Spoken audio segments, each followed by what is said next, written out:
GS score. GS score. GS score. GS score. GS score. GS score. GS score. GS score. GS score. GS score. GS score है. GS score. GS score. GS score. GS score. GS score. GS score. GS score.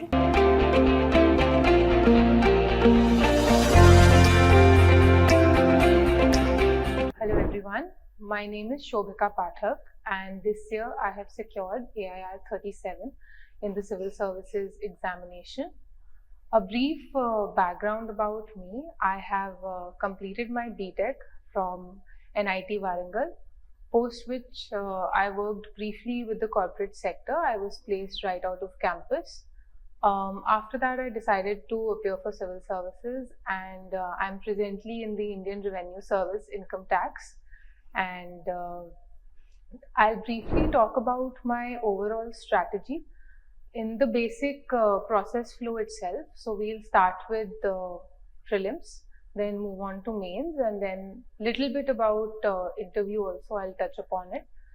So since prelims are around the corner, it makes more sense to give a sort of last minute tip to people who will be appearing for the prelims this year. And then if you fall into the category of aspirants who will be appearing for prelims next year, then you do have considerable time. So your preparation can be more towards mains orientation. So if you are appearing for prelims this year, then now is the time to just focus on your previous year questions and just do full length tests of 2 to 3 sources. Specifically, if I talk about my strategy, then if I were to give prelims this year and for all the times that I have given prelims and in the last 21 odd days that I would have, my routine or my strategy used to be that I would solve one full length test every day, followed by the analysis of that test, wherein I would see which are the areas that I'm making a mistake in. If it is a subject that I have revised just the previous day and still I'm getting the questions wrong, that means my revision is not proper, or that I'm not able to give my 100% concentration and attention to the topics that I'm reading and revising. So these are certain areas that you can focus upon while analyzing your test paper. So first 2 hours, I would simulate and make sure that I'm solving a full length test from 9 to 11, and then I would analyze that test. So this used to be followed by an in-between time of the day where I would pick up any particular subject. If it is polity as the target for the day, then I would pick up Lakshmikant. If it is modern history, then I would pick up Spectrum. So the basic books, NCRTs for geography, so any one subject in between. And in the later part of the day, I would solve one full length previous year question paper starting from 2013 onwards.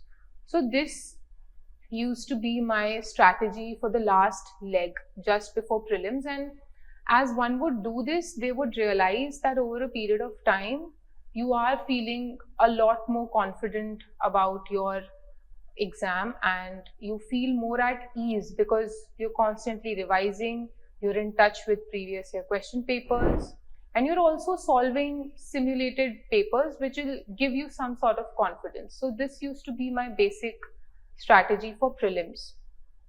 Now moving on to mains, for GS paper 1, my strategy used to be very easy and simple because that particular subject has a lot of papers which involve prelims based subjects.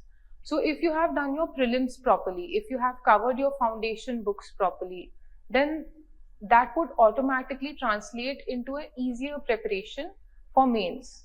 So you pick up the syllabus and you prepare one-pager notes for every line of the syllabus. Now, how would one do that? For that, you need to look at the previous year questions of every topic. So these days, that consolidated material of PYQs divided into different subjects of the syllabus is easily available. So you can download that, and while preparing notes for every topic of the syllabus for any paper, you should keep in mind that your notes should be sufficient enough to answer questions that have already come from that topic. So that would make your preparation more streamlined. So this is how I covered all the GS papers. In fact, my preparation would always revolve around previous year question papers and the questions that have already come. If I talk about the sources, then paper 1, apart from the prelims based books, for world history, you can pick up any relevant consolidated material which is available by different sources. And Indian society also, I have my optional as sociology, so a lot of things would get overlapped because of that, and I was fairly confident about it. But if one has a different optional, then you can always Google those terms and prepare a very simple introduction, simple analysis of the issue.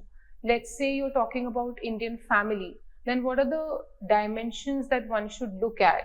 You should focus on elderly people within the family, you should focus on women issues, you should focus on children issues and the dynamics between generations, how they are changing. So this is how one can prepare for every subject of the syllabus. Moving on to paper 2, the polity part is more or less confined to your Lakshmikant, but there is a difference in the way one reads Lakshmikant for prelims as well as mains. So when you're reading for prelims, of course you're focusing on facts and you're focusing on let's say election of president, you're focusing on who all are the people who feature in the electoral college. But if one has to read Lakshmikant for mains, from mains point of view, then you should be able to have sufficient points.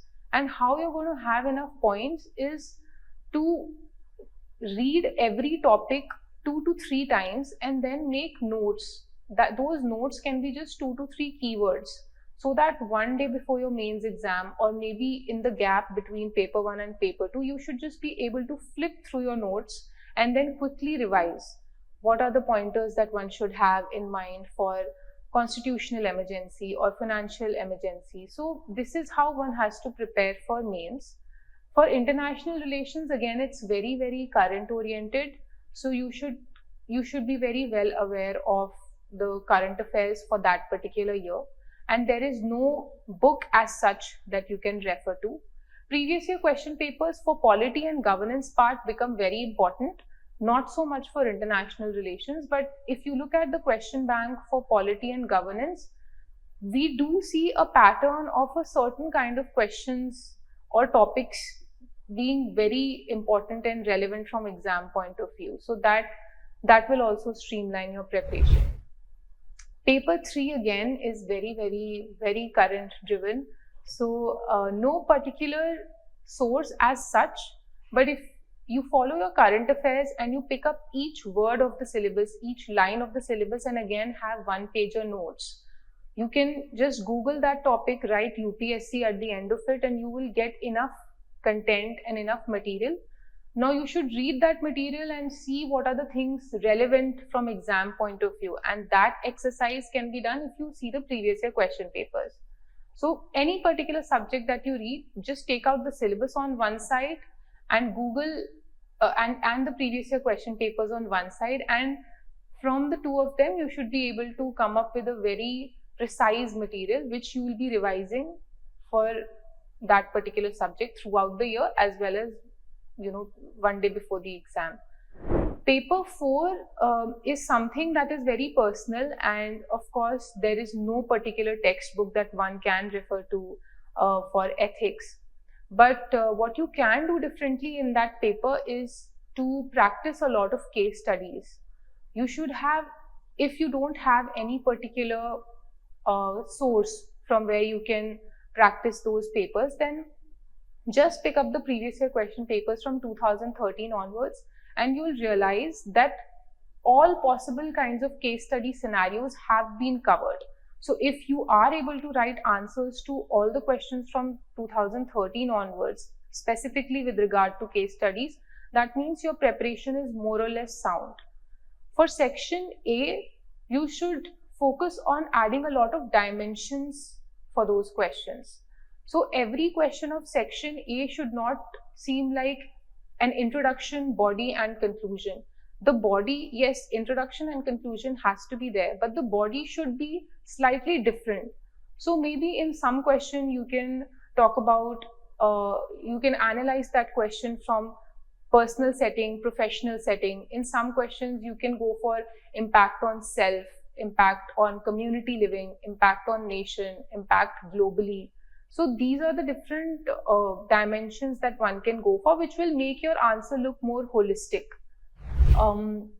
Another thing that, another exercise which I feel helped me a lot with regard to case study was introducing the stakeholders in a slightly creative manner. So this time for my mains, for every case study that I would attempt, even though it is not specifically asked for anyone to introduce the stakeholders, but if you're able to do that exercise and place it right in the beginning of the answer, that means you have considered who all are the actors or the people whose point of views are important. So that also shows that you've understood fairly little bit about the case study. That exercise, rather than, if I can just show it diagrammatically, so rather than making a circle and then introducing your stakeholders like this, maybe what you can do is, if it is, let's say, a question on deforestation or clearing of forests, which was in news also recently, you can probably make this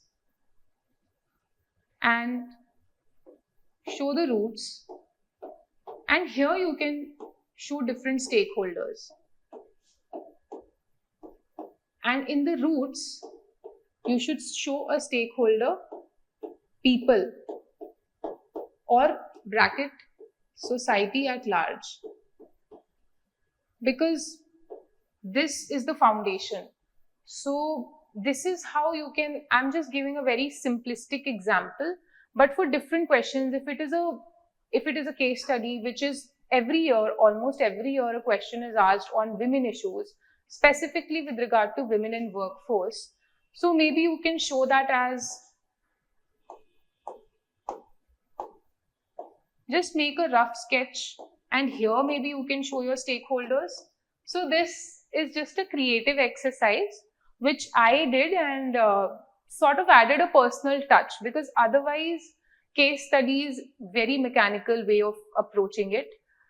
People introduce, they write the options, they write merits and demerits for each of the options, but maybe if you do something like this, it shows that you've gone the extra mile and done something different. Apart from that, for mains, answer writing obviously is very important, but you should write answers only once you have enough material, and if you feel confident that you have something to write for every topic and every word of the syllabus. So until you do that, just writing answers will not help, in my opinion. So firstly, try and cover your syllabus and then switch to answer writing. Talking about my experience with GS Core, the first time I cleared in 2021, I was a part of the mains test series program with GS Core, and I had specifically opted for the full length tests. So whether it is for prelims or for mains, I generally do not go for sectional tests in prelims or mains. So in mains as well, I was a part of the full length test, and I realized that the way questions were asked, they were very, very much from the syllabus. Not so much focus was given on current affairs as much as it was given on covering the basics of the syllabus, which I feel is very important. As aspirants, we run after current affairs, but we should be very mindful of the fact that if one is prepared well and is thorough with the basics which are already mentioned in the syllabus, then current affairs part, of course, we are reading the newspapers, we do read the current affairs compilation, that can be an add-on. But if you don't know something which was very specifically mentioned in the syllabus, then sometimes, more often than not, we do go wrong with the static portion of the syllabus. Now moving on to essay, I feel that there can be an approach towards essay in terms of practicing. The more essays you will write, the better essay you will probably write on the day of the exam. Now, this can be a very generalized statement for someone who's not written a lot of essays. But if you feel that writing a lot of essays will make you tired and it'll make that exercise very mechanical on the day of the exam, then it is totally dependent on you. But I personally felt that the more I write, the next essay as compared to the previous one becomes better because I'm able to think more creatively. So in that sense, just keep on practicing different essays and show them to your mentors and they'll be able to guide you. Don't have a very standard and mathematical way of approaching an essay. Let it be very organic. Let the process flow very organically. Don't make it seem like you have divided the essay into different parts of the syllabus. A lot of times people recommend that, but it then just looks like an exercise, like a very calculative way of approaching it. I feel that's not required. So this is how I did my essay practice as well. Now last bit we'll talk about interview. Interview, I have given 2 of them and this time I did fairly well than the first time. I would just like to say that with regard to interview, whether it is for UPSC or in general for any other professional setting, the more cheerful and positive you appear, the more employable or recruitable you become. So my focus and my endeavor this time was just that.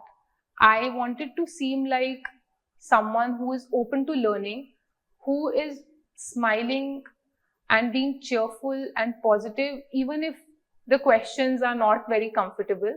So if you can have that sort of attitude, if you can have that sort of temperance in your behavior, then that will definitely fetch you more marks, because as a civil servant, you should be moldable and you can be put in the toughest of the settings, but you should still not lose your cool and not let it show on your face.